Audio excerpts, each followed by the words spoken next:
Hey guys, Colton Lindberg here with eXp Realty. Today we'll be taking a look at a real estate market update for the city of San Pedro. So let's roll the intro and I'll see you on the other side.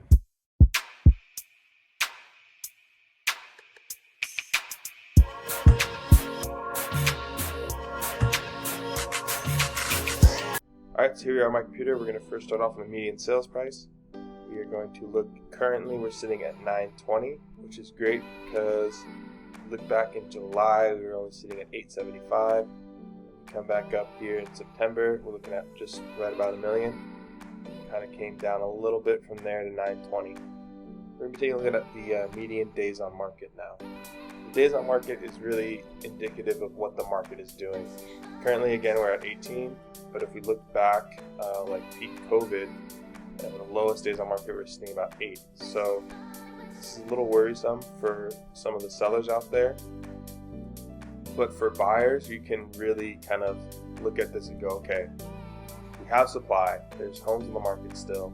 A lot of these homes are still sitting, and to combat that, a lot of sellers are actually lowering their price. So here is what I've found that's worked for my clients, is really starting your property off on a lower price point. And this can be touchy, but it really depends on what you want, right? Do you want your house to sit on the market for 18 days, or do you want your house to sell quickly? So this is where it comes down to an individual. And as a seller, what's the goal? Are you okay with the house sitting on the market for a little bit longer, or are you willing to price it to sell? Because that's the key, is to attract a lot of people into your home, get the frenzy going, and attract one of those bidding wars. So that's for sellers. For buyers, when you see 18 days, you see your home sitting on the market for longer, you have a little bit more of, you have more time for sure to really think through the decision and all the pros and cons, get to know the area really well. You're not competing against 7 other people who want the same house, right? You're competing maybe against one other person, or maybe not even. You come in there, now you have a little bit more negotiating power. All right, so kind of piggybacking off the supply I mentioned, we're actually going to look at the months of supply. So what months of supply means is literally how much supply do we have, and how long would it take for all that supply to be gone, and it's measured in months. So in San Pedro, we're sitting right at about 2 months of supply.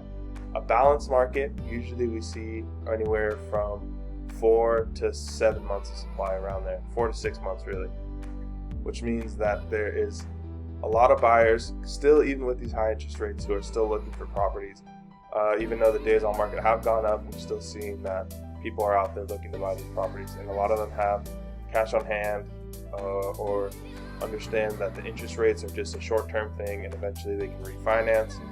So for sellers, this means there is a little bit more competition than there was back in January.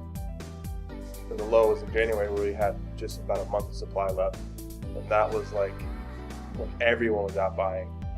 But now we're seeing it start to creep up more towards 2 months. There's a little bit more competition out there, so it really comes down to picking a good real estate agent who knows what they're doing. For buyers, that means if you find a house that's been sitting on the market a little bit longer, again, you're going to have a little bit more negotiating power. Okay? All right, so now we're going to look at the total amount of new listings that have come on the market. In San Pedro, we're seeing 30, which is normal. It's not super high, it's not super low.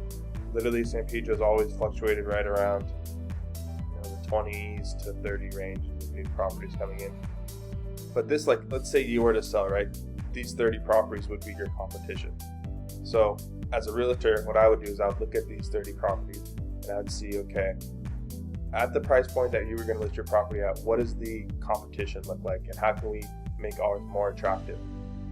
It's just something to be aware of what's going on in the market and the competition for people who are trying to sell. For buyers, this is pretty great. It's not a whole bunch of new properties, but it's just enough properties where you can go and pick through them and hopefully find the one that you really are attached to. All right, so now we're going to see all the active listings we have in San Pedro. Right now we're sitting at 52 active listings, and that's with the 30 new ones that we just looked at here. So there is still a lot of properties out and unavailable. Now it's just finding the ones that you guys like. Or if we're running comps for your house that you're thinking of selling, we would use these 52 properties to kind of see the valuation, which one's closest to yours, and basically how they compare, so we can get an accurate idea of what someone might pay for your house. All right, and now we're going to go percentage of original list price. So what the percentage of list price means that if I listed my house for $1 million, after the close of escrow, what's the percentage of that list price that I would get? So back during COVID, we were seeing ridiculous numbers like 1.2%. So you're actually getting over asking most of the time here, 1.4, 1.3. This was peak COVID, low interest rates, tons and tons of buyers out there, bidding wars everywhere. Now we're starting to see it go down, right? Pretty steep drop. Now we're seeing it right at around 97%. So again, that means you'll be getting about 97% of the price that you actually listed it for. Now, there's ways you can combat this, and this doesn't mean that every house is being sold for under asking. This is just the median number. So they chopped off the ones who got way below asking. They chopped off the ones who even still got over asking. I still see properties going for at asking, slightly below, but if it's really pristine, we call it cherry perfect, you're going to get asking price, probably maybe even a little bit more. But it really comes down to the agents that you pick during this market who understand is first off how to attract people into your house to get them to start that bidding war. That comes down to marketing, it comes down to pricing, and it just comes down to knowing the area and knowing what the market is doing. That's why these videos are so important. Well, for buyers, this number is very encouraging because it's letting us know, okay, homes are sitting around longer, there's less people out, there's more supply, demand goes down, I have a little bit more negotiating power when it comes to my offer. You know, I don't have to fully over leverage myself or overextend myself to buy this home. So that's a very encouraging sign.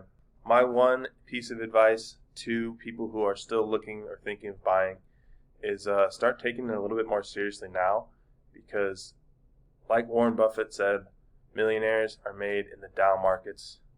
And so now is your time to kind of keep an eye out on what's going on, right? And it's a great, great time to always be plugged into the market, and it's why it's important to have a real estate professional like myself who keeps you up to date. All right, guys, again, my name's Colton Lindberg. I'm with eXp Realty. Have a good rest of your day.